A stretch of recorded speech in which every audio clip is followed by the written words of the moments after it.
Welcome back, everyone. We are very excited to be sitting down with author Lisa McDonald.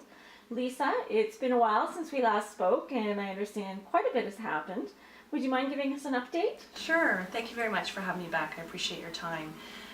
Things have gone incredibly well. I could not have envisioned how much this book, the first one, would have taken off, and it clearly has.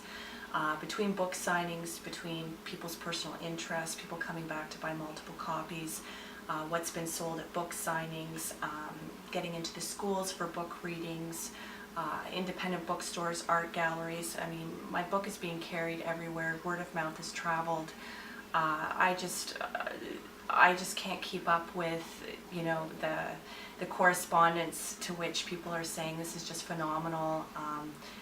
Your story really resonated with me. So it's been a busy time, but it's been a wonderful time, and I've had to do a reorder of my first book, another 1,000 copies, which should be ready for pickup from the printers within a couple of weeks. So a lot of marketing's been going on, a lot of scheduling book signings. I've got 4 book signings coming up between January and February so far. I've had 2 book signings to date. I've had to replenish stock at a local bookstore. People are giving me regular updates as to how my books are selling. It's been great. I had a business trip. It was somewhat personal / professional. Did some networking out in Vancouver a few months ago. Went out to see a colleague / I would say soul sister, and just to really cheer her on with some of her personal successes with her endeavors, and she had been selected and nominated and awarded a prize for most proficient speaker at the Speaking Academy, which was headed up by Dov Baron. And Dov Baron, in the world of guest speaking, he's known, he's quite influential, and he's very, very good at what he does. And his work has resonated with many people, so I'm very grateful for that connection which I have made with him. So just constantly networking, marketing, scheduling. So there's a lot of different hats that I'm wearing, but I'm very grateful to be in a position where I can wear these hats and to do what I love every day. It's been a true labor of love, and I couldn't be more grateful. So, what can you tell us about your second book? Just to recap for those who haven't seen my first interview, my second book is titled Reimburse the Universe.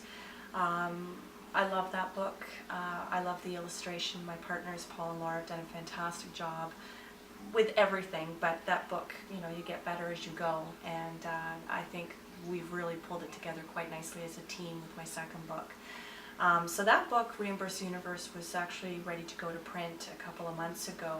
The holdup and the delay being related to the fact that, for people who would know, that Walter Gretzky was gracious enough to write the foreword for my first book. A little difficult and intimidating for people to follow up with that and feel that they're the right candidate for that. However, I've connected with one of my mentors, Janet Bray Atwood, who has authored many books herself and has had great success. And her most recent book is at the New York Times bestsellers. So her schedule of her book and that being launched and taking off, as well as it has, coupled with my book having just been released and doing as well as it has. So she'd asked for a little bit of a reprieve in order to issue that for me. So we're in that time frame right now. That should be coming shortly. And once that does, it'll be going off to the printers, which takes anywhere from 4 to 7 weeks, and then we're ready to go. That's fantastic. Yeah. Now, a lot of your marketing is really done through social media, and as a result, you've got an enormous following of people. How do you find interacting with that audience? It's been wonderful. Again, the reception has been lovely. I, on average, am receiving 20 to 25 Facebook friendship requests, and what's been really nice is there's a good portion of those individuals putting in the requests that are they're in my world. They're either publishers, they're authors themselves, they're in media, they're in talk show radio, TV, newspapers. So it's really been quite lovely to connect with people and follow their careers and their endeavors as well.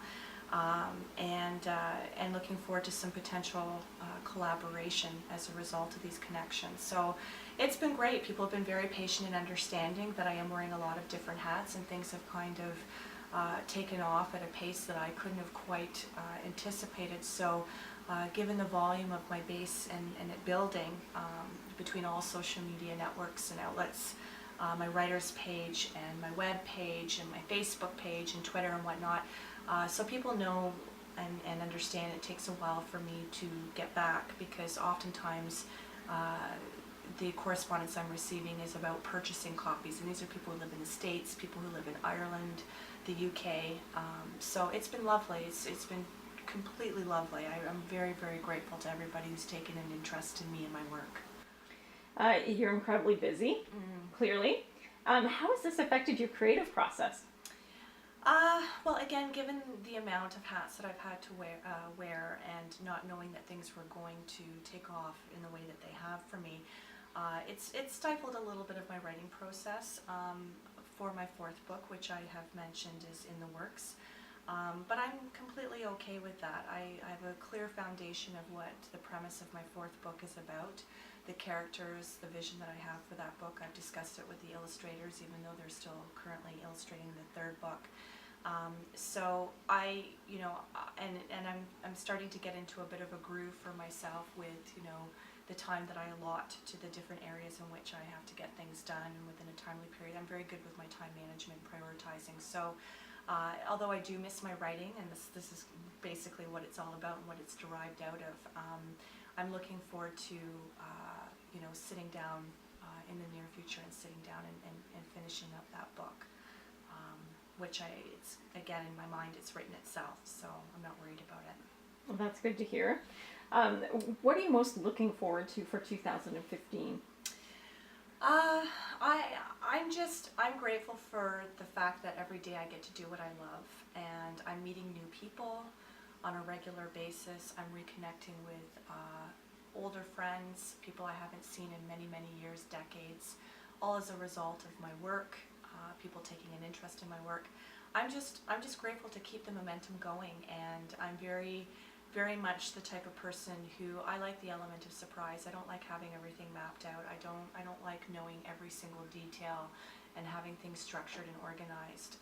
It's nice to just see what unfolds naturally, and so there's a big part of 2015 that I'm looking forward to just embarking as it comes, and really happy with the other things that are structured and knowing where I'm going with that.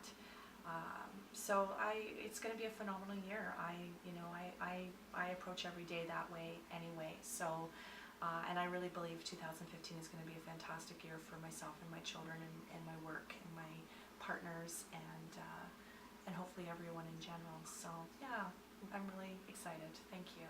We are as well, and looking forward to seeing what 2015 brings for you and what else you write, and looking forward to reading it. So thank you again for joining us, and best of luck in 2015. And to you, thank you very much. Thank you.